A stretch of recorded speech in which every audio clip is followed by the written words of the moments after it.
자, 2013년 3월 모의고사네요. 질문 보겠습니다. 뭐 할까요? 2번 문제요. 이번 문제 우리나라의 지형을 나타냈잖아 했습니다. 자, 한반도 지형에 대해서 좀 소개를 할까 하는데요. 좀 양이 좀 많습니다. 일단 기본적으로 땅이잖아요. 그지? 네, 땅인데 이 한반도는 기본적으로 동해 쪽은요. 땅이 들려왔습니다. 동해 쪽은 융기지형입니다. 동해 쪽의 융기지형을 알 수 있는 얘는 증거는 하는데 이거는 해안 단구가 있어요. 해안가에 계단 모양의 언덕 말입니다. 바다가 이렇게 파도치면서 침실했죠. 땅을 융기시켜야 되는데 땅을 융기시키면 뭐 새로운 땅은 뭐 이런 그림이 될 것 같습니다. 알겠어요? 융기시키는 점을 썼나? 그리기 어렵다. 이런 상태에서 땅을 융기시키는 그림 좀 그리기가 귀찮아서 물을 내릴게요. 그러면 이제 땅이 올라가는 거와 똑같죠? 또 이렇게 깎여 나갑니다. 또 땅이 올라가서 현재 수위가 이렇습니다. 또 이렇게 깎입니다. 그래서 바닷가에 해안가에 계단 모양의 언덕 구자예요. 언덕이 이런 식으로 되어 있으면 이건 땅이 올라가는 거구나, 융기된 거구나 이렇게 보시면 되겠습니다. 그래서 대표적으로 이 해안 단구가 어디 있습니까 하면 정동지에 있어요. 여러분들 나중에 뭐 정동지에 놀러 가실 일이 있다면 해안 단구 한번 찾아보시기 바라고요. 반면 서해안과 남해안, 남서해안은 합니다. 얘네들은 칠강 지역이에요. 칠강됐다, 딱 내려왔다는 거죠. 즉, 그리고 한반도는 이런 식이 됐다는 얘기로 해석할 수 있겠죠. 이런 칠강의 또 특이적인 결로는 하겠습니다. 다도해라든지 미야스식 해안, 북유럽의 피오르드 이런 것들이 칠강의 특징이 됩니다.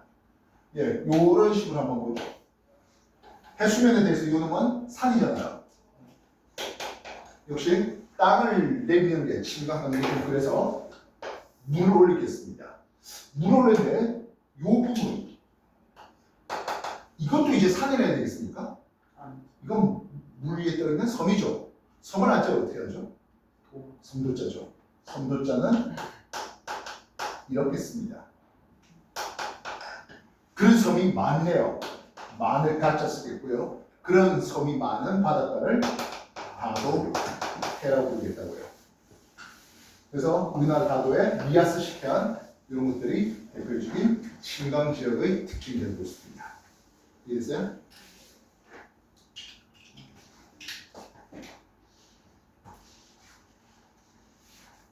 그래서 이번에 A 여기는 퇴적층이라 해놨네요.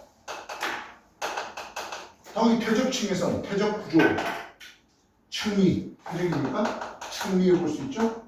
또는 퇴적암에서 자주 볼 수 있는 것들이 화석 이런 것들을 볼 수가 있습니다. 기억력이 잘 되어 있죠? 미연 석회동물인데 카스트 했어요.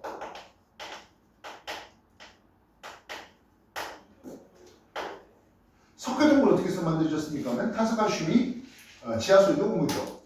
이해됐어요? 그래서 그런 것들이 또 무너져서 생긴 돌리네 석회동물 많아요. 그런 것들 보면 카르스트 지형을 만들어냈습니다. 카르스트 지형 같은 경우는 아마 초등학교 400 정도에서 나오지 않을까 싶은데요. 석회동물 플러스 석회동물이 무너진 돌리네 이런 것들이 많은 카르스트 지형. 이것들을 충북 단양이라든지 강원도 태백 이런 쪽에서 많이 나오고 있습니다. 이거 다도해는 융기라고요? 칠강이라고요? 칠강. 네, 다도해는 칠강이에요. 그래서 뒤에 얘기 융기다는 얘기가 틀렸습니다. 확인됐습니까? 2번 한반도에 대한 내용을 소개해봤습니다. 또 다른 질문? 4번 문제. 소행성에 대한 설명인데요 해봤어요. 소행성은 지구보다 더 납작한 카본 궤도를 따라 공전합니다 했는데 태양부터 가까운 근일점이 0.75 AU 원점이 1.10 AU 요렇게 타원궤를 돌고 있다고 하네요. 공전한 동안 지구보다 안쪽 궤도를 들어올 수 있으니까 근데 지구 공전 궤도가 1AU였잖아 반지름이. 그래서 안쪽으로 돌고 있다. 맞죠? 공전 궤도 장반경을 물었습니다. 여러분들 장반경이 원위점까지도 이걸 장반경을 했다고요? 아니죠. 이 전체 지름을 장지름이라고 합니다. 장지름은 얼마 됩니까? 1.10 0.7하니까 1.85 AU 되죠? 그러면 그것의 반을 반지름 2분의 1.85 AU를 삼습니다. 따라서 1AU보다 크지 않죠? 어디 됐습니까? 20유를 합니다. 물론 20유를 내는 공식은 장반경 A와 단반경 B 사이에 20유는 1-A제곱분의 B제곱 이렇게 쓰고 있어요. 그래서 만약에 A하고 B가 같대 뭔 뜻이야? 원이지. 원이면 장 20유는 0이 돼요. 만약에 B가 제로가 됐대. B가 제로가 되면 20유는 1이 되겠는데 이거는 직선이죠. 즉 20유를 클수록 훨씬 더 찌그러진 타원이 되는 거예요. 즉 요 소형성이 훨씬 더 찌그러진 타원이 됐다는 것은 지구보다 20유이 더 크다 해야 되겠다고요. 이해됐습니까? 4번 해봤습니다. 또 다른 질문? 10번인데 지구 15 문제. 자원을 나타냈습니다. 자, 요 자원의 얘기는 2013년부터 2019년까지는 지구가 원에 있었던 내용입니다. 그러다가 2020년부터는 G2 넘어간 내용인데요. 물론 선생님 도덕적으로 알만한 내용이긴 하겠습니다만 여러분들이 정리해 줍시다. 이 자원은 크게 에너지 자원과 광물 자원으로 소개될 수 있습니다. 에너지 자원은 누구 있습니까? 석탄, 석유, 천연가스 이런 놈들이 에너지 자원이죠. 광물 자원은 금속 광물과 비금속 광물로 구분해 볼 수 있네요. 알겠어요? 이런 광물 자원을 해내가지고 맨 마지막에 금속 광물은 재련이라는 과정이 필요합니다. 즉 금속 광물은 대부분 산화물 또는 황화물의 형태로 나오거든요. 반면 비금속 광물은 굳이 재련할 필요는 없어요 하겠습니다. 광물 자원이 어디 있는지 찾는 과정을 탐광이라고 합니다. 탐광은 맨 마지막은 시험 삼아 뽑아오는 거죠. 시추라고 되어 있어요. 탐광하고 나서 패야죠. 채광이라는 게 있습니다. 채광석을 패는데 어떤 놈은 채광석이 5% 있고 어떤 놈은 6%인데 어떤 놈은 0.1% 있어. 0.1%도 재료에서 보내야 될까요? 이건 꼭 보낸 비용이 더 들잖아. 그래서 선별해야 되겠죠. 선광이라는 이름을 써요. 그런 뒤에 금속은 반드시 재련하고 비금속은 굳이 재련할 필요 없이 필요한 것들 잘라내는 거죠. 금속 광물로는 뭐 철광석이라든지 구리광석이라든지 이런 것들이 있겠죠. 비금속 광물은 뭐 있을까요? 뭐 고령토. 고령토는 서페이 3F 공부하면서도 했지만 장석이 풍화, 화학적 풍화를 통해서 고령토가 만들어지고 이거 도자기 빚는 재료 사용되죠. 그 외에 뭐 석회암이라든지 뭐 대리석이라든지 뭐 이런 것들 뭐 굳이 재련할 필요 없이 필요한 만큼 잘라 쓰거나 아니면 가로 만들어서 보내면 되는 것을 볼 수 있겠다고요. 그리고 뭐 조금 더 오버한다면 수자원이라든지 이런 것들, 물 등등 뭐 그리고 뭐 식재료 자원들 하다가 최종 더 오버한다면 관광 자원까지도 얘기될 수 있습니다. 알겠습니까? 자, 근데 광물 자원이라든지 뭐 에너지 자원 이런 것들이 전 세계에 골고루 퍼져 있습니까? 절대로 그렇지 않죠. 그래서 상대적으로 그 특정 광물 한쪽에 몰려 있는 장소가 있는데요. 그거를 광상이라고 부릅니다. 이 광상은 화성광상,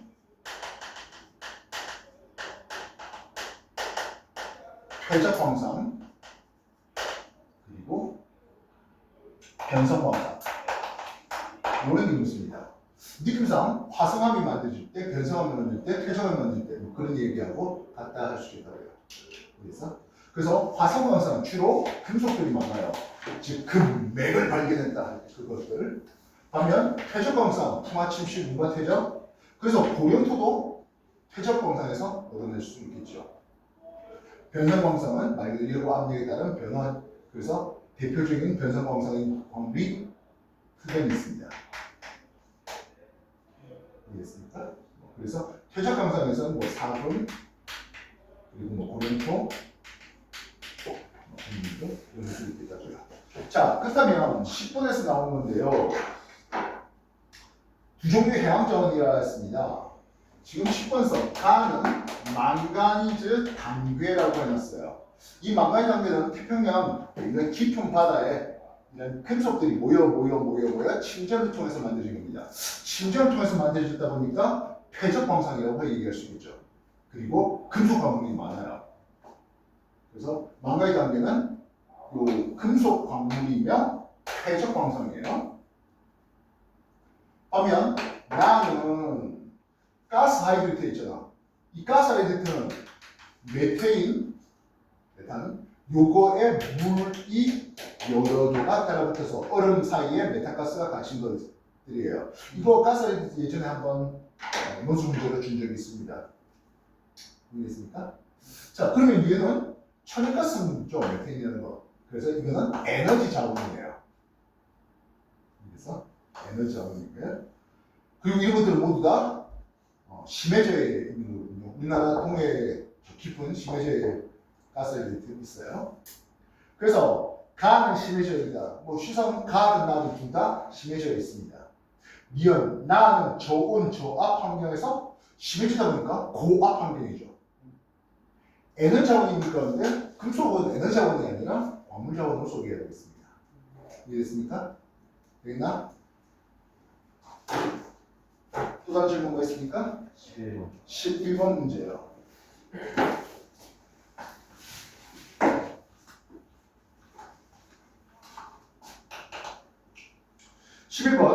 북태평양의 표층 수온 분포를 나타냈지요. 했습니다. 자, 기본적으로 북태평양 북적도 해류가 흘러가죠. 구로시 해류가 올라가는 것을 볼 수 있습니다. 북태평양 해류가 그리고 캘리포니아 해류가 내려오는 이게 아열대 순환의 시계 방향 아열대 순환이 되고 있습니다. 따라서 A하고 C를 물었는데요. A가 누구예요? 구로시 해류죠. 그 다음 C를 물었어요. 캘리포니아 해류예요. 구로시 해류는 난류입니다. 다음에 캘리포니아 해류 이건 한류죠. 차가운 한류예요. 그래서 기억에 A에는 난류, 구로시 쪽이 맞죠? 알겠습니까? 등 수에서 한번 봐보세요. A 밑에 이렇게 해서 28도 돼 있잖아. 알겠어요? 그리고 C는 18도 돼 있잖아요. 알겠습니까? 다음 개수 중에 영양 염류는 했습니다. 지금 A하고 C 난류와 한류에 대한 소개죠. 수온은 누가 높다고? 난류 쪽이 더 높죠. 염분도 누가 높다고? 난류 쪽이 더 커요. 반면 찬물에는 산소가 더 많이 녹아요. DO 용존산소량은 C가 더 크죠. 그 외 영양 염류도 한류 C가 더 많아요. 알겠습니까? 그럼 B 해류가 뭡니까? 하면 B 해류가 북태평양 해류예요. 북태평양 해류는 어느 쪽에서? 서에서 동으로 흘러가야 되겠죠. 이해됐습니까? 11번 해봤습니다. 정리하십시오. 시선 이 해류 이런 것들은 여러분 중학교 내신으로도 얼마든지 할만한 얘기잖아. 다른 질문은요? 13번 문제예요. 북반구에서 관측한 남서쪽 하늘입니다. 굳이 남서쪽이란 말이 없다 하더라도 북반구였는데 천구의 적도가 오른 아래쪽을 향한다는 것은 여기가 서점이 되는 거죠. 방향으로 따지면 270도 되는 거예요. 이쪽 방향은 남쪽 방향이고 반대 방향은 북쪽 방향이에요. 굳이 남서쪽 북반구에서 관측한 남서쪽이란 말이 없어도 서쪽 이쪽을 알아야 될 것이겠습니다. 확인됐습니까? 그러면서 청구의 적도보다 A 아래쪽에 있네요. 마이너스 적이에요. C 청구의 적도에 있네요. 반면 B는 플러스 적 위에 있는 별을 제시하고 있습니다. 확인됐습니까? 따라서 남중고도가 제일 높은 별은 했습니다. B가 남중고도 제일 높아야 되겠죠? 남중고도 어떻게 계산한다고? 90-2도 어차피 이 값은 똑같잖아. 그래서 저기 값이 큰 놈이 남중보다 더 큽니다. 청구의 적도 대비 이쪽 방향에 북쪽에 있는 쪽이 여기가 플러스 적이에요. 그래서 A가 제일 크니까 오히려 작죠. 방위각 표현했습니다. 여기 방위각은 시계 방향을 가면서 방위각이 증가하게 됩니다. 따라서 A보다 B가 C가 방위각이 더 큰 것을 볼 수 있죠. 방위각이 가장 큰 별은 B다? 아니요, C다라고 해야 되겠습니다. 알겠습니까? 네. 그 다음 적경을 물었는데요. 적경은 청구의 적도 대비 반식을 방황하면서 적경이 증가됩니다. 우리 어떻게 보죠? 적경 작은 별이 먼저 남중한다 했잖아. 적경은 C가 제일 작았어요. 그래서 C가 먼저 남중합니다. 이해했어요? 내가 억지로 힘을 들어서 왼손을 이렇게 하는 이유가 뭐야? 왼손으로 반시계 반응하면서 적경이 증가되는 거예요. 적경 작은 별이 먼저 남중해요. 알겠습니까? 다시 한 번 더. 이 상황에서 저위는 B가 제일 컸죠? C고 A예요. 적경 알파, 적경은 C가 제일 작았어요. 그 다음 B고 A예요. 방위각은 오른쪽으로 갈수록 증가되고 고도는 지면에서 얼마나 올렸습니까에 대해서 고도가 증가합니다. 고도가 지금 당장 고도가 제일 높은 건 A다 이렇게 얘기될 수 있는 거죠. 이해됐어요? 방위각 적경은 반시계 방향 갈수록 적경이 증가되고 적경 작은 놈이 먼저 남중한다. 항상 같은 패턴이에요. 그리고 청구의 적도가 주어져 있는데 이 각도는 90-위도만큼 됩니다. 이해됐어요? 그래서 이 각도가 만약에 40도를 주었다면 이 지역은 북이 50도에서 치는 거구나 라고 생각할 수 있는 거예요. 이해됐어요? 자, 그럼 서쪽을 저렇게 줬다면 동쪽은 어떻게 되겠어? 동쪽은 방위각 90 동점에서 오른 위쪽으로 천고의 적도를 올릴 수 있겠죠. 역시 천고의 적도가 지면에 있는 방법은 90-위도예요. 동점이라고 소개할 수 있겠습니다. 오른쪽 가면 남쪽으로 가는 거고 왼쪽 가면 북쪽 가는 거죠. 따라서 청구의 적도 대비 이쪽 방이 플러스 쪽에 있고요.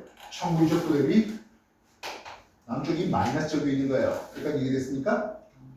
그러면 기역별, 미연별, 디귿별 이렇게 한번 해보자. 확인됐나?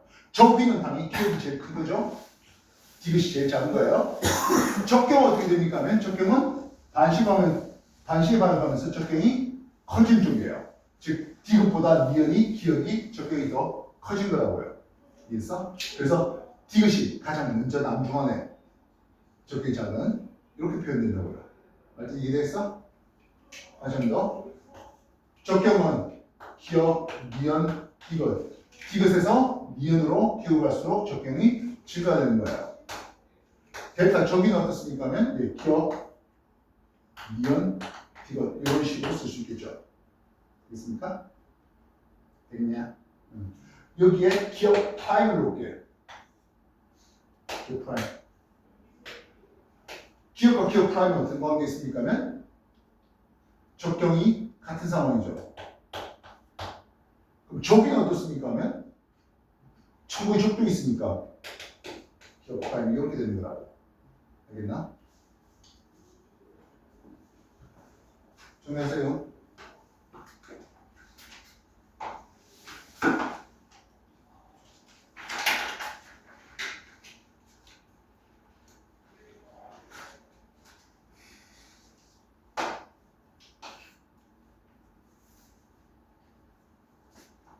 또다시 한번 할까요? 15번인데요.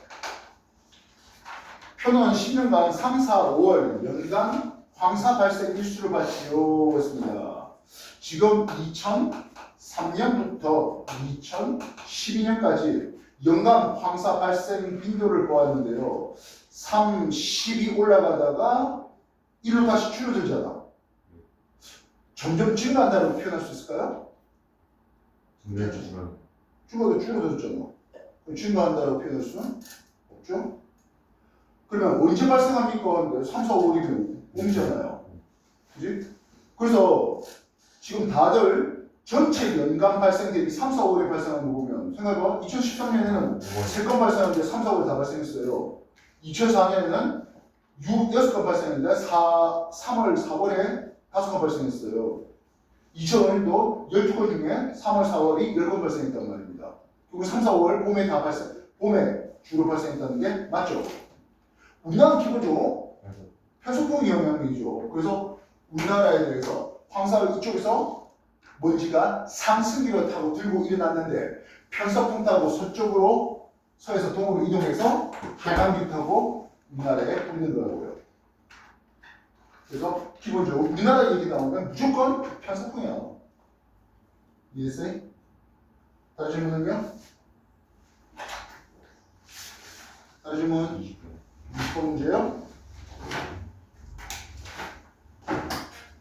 외계 행성 탐사하는 방법을 물었습니다. 하네요.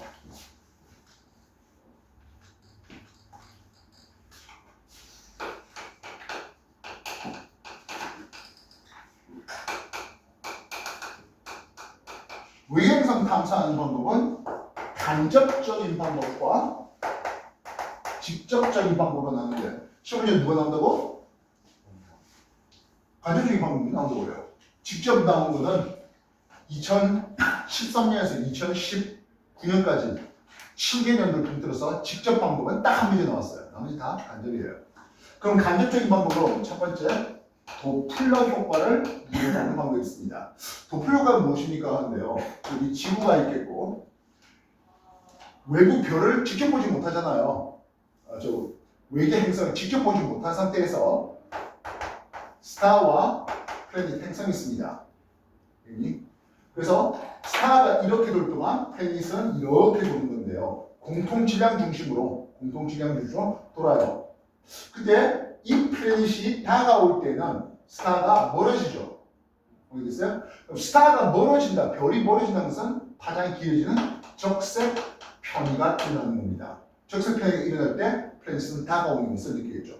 그럼 반주기 후에는 어떻게 됐어요? 반주기 후에는 스타 프라임이 다가오니까 이때는 청색 편의를 본다고요. 그러면 플래닛은 멀어지는 과정이 됩니다. 그렇다면 이 스타는 무게중심 대비 이 스타를 흔들어야 되잖아요. 그러려면 이 플래닛은 질량이 가벼워야 될까요? 질량이 커야 될까요? 그렇죠. 이건 질량이 큰 놈이어야 돼요. 그럼 적색편, 청색편이 일으키는 이 주기가 100년 걸려. 그럼 관찰할 수 있겠습니까? 아니요. 청색편, 적색편의 주기가 짧아야 돼요. 공전 주기는 짧아야 돼요. 공전 주기가 짧고 질량이 큰데 그럼 이건 뜨거운 목성 행성이라는 게 있습니다. 뜨거운 목성 행성. 그러면 가스로, 질량 큰 가스로 별에 매우 가깝게 공전하는 그런 행성이 있다는 것만 볼 수 있는 거죠. 그게 아무래도 생명이 살기는 좀 쉽지 않을 것 같아야 하더라고요. 도플러 효과 말고 두 번째 식현상을 볼 수 있습니다. 이 플래닛이 쭉 여기 오다가 별 앞을 지나가면 별의 밝기가 살짝 어두워지는 것을 볼 수 있겠죠. 또 이렇게 또 살짝 어두워지네요. 그러면 이 살짝 어두워지는 이게 뭐가 된다? 주기가 되겠죠. 그럼 그럴 수 있는 플래닛의 조건은 합니다. 플래닛이 별 앞을 지나가면서 별의 밝기를, 행성이 별 앞을 지나가면서 식현 상태에서 밝기를 줄이려고 합니다. 그럼 얘는 반지름이 큰 놈이어야 되겠죠. 반지름이 크고, 자, 요 주기가 100년 걸린대요. 관찰할 수 있겠습니까? 아니요. 이것도 공전 주기 어찌 될까요? 짧아야 돼요. 근데 우리가 행성에 대해서 아는 게 결국엔 태양계밖에 모르잖아요. 질량 큰 놈이나 반질 큰 놈이나 목성 행성 똑같다는 거예요. 이해했어? 그리고 공전 주기가 짧은 것도, 즉 별 앞에 매우 가까이 뜨는 가스 행성이라는 것도 똑같아요. 즉 초기에 행성의 발견은 다들 이런 방법으로 발견했고, 그래서 생명이 살기 어려운 가스 행성이 별에 매우 가까이 도는 이 정도가 먼저 발견했습니다. 물론 최근 들어서는 그나마 좀 암석 행성이 발견되고 있는 경우도 조금씩 있는데 아직은 옛날만큼 그렇다는 얘기예요. 자, 그럼 여기서 이제 다시 한번 해볼게요. 저번에도 얘기했지만 이 패턴이 매우 중요합니다. 별 앞에 행성이 지나갔잖아. 식현상이 지나갔잖아. 별 앞에 식현상이 지나갔고 이후에 4분의 1주기의 별이 다가옵니다. 그래서 4분의 1주기에는 별이 다가와요. 식현상 이후에 4분의 1주기에는 별이 다가온다. 그래서 도플요가 볼 땐 청색 편의가 일어나는 거예요. 기본적으로 식현상 이후에 별이 다가오는 청색 편의. 그래서 공전방에 반대가 되면 안 됩니까? 똑같아요. 식현상 이후에 별이 다가오는 청색 편의. 이 패턴을 기억하셔야 되겠다고요. 여기서 식현상 이후에 4분의 1주기에는 청색 편의. 그렇다면 이거는 뭐 서로 섞어서 낸 문제였는데 여러분 나중에 뒤져보면 이 식현상과 도플러와 식현상을 섞어서 낸 문제 엄청 많습니다.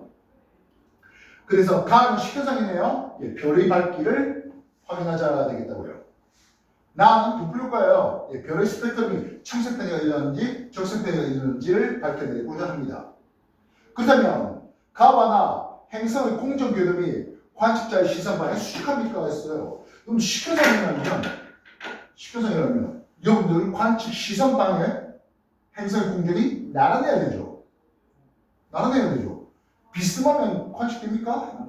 안 되죠. 당연히 수직해도 못합니다. 그래서 도플러 효과와 식현상과 마지막으로 미세 중력 렌즈 현상이 있는데요. 공전 궤도면에 나란한 경우에만 식현상이 발견될 수 있습니다. 이해했어요? 식현상은 공전 궤도면 나란해야 됩니다. 비스듬하면 안 돼요. 수직하면 어떨까요? 당연히 될 리가 없죠. 도플러 효과는 이렇게 되면 되죠. 비스듬해도 돼요. 수직하면 안 돼요.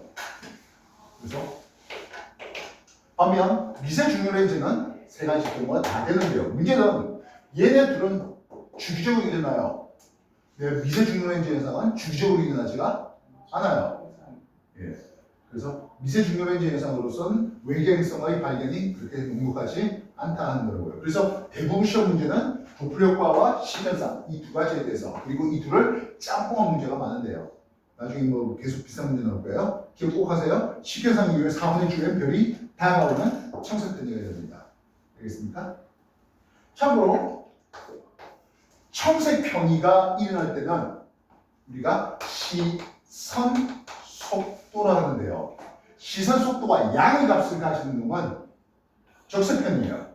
청색 편의는 시선 속도가 음의 값을 가지는 거예요. 이래서 시선 속도가 양이면 이건 적색 편의. 시선 속도가 음의 값을 가지면 이게 청색 편의를 가집니다. 알겠습니까? 그래서 시선 속도 이 사인 한 곡선을 통해서도 역시 공전 주기를 알아낼 수 있습니다. 정리 다시 하십시오.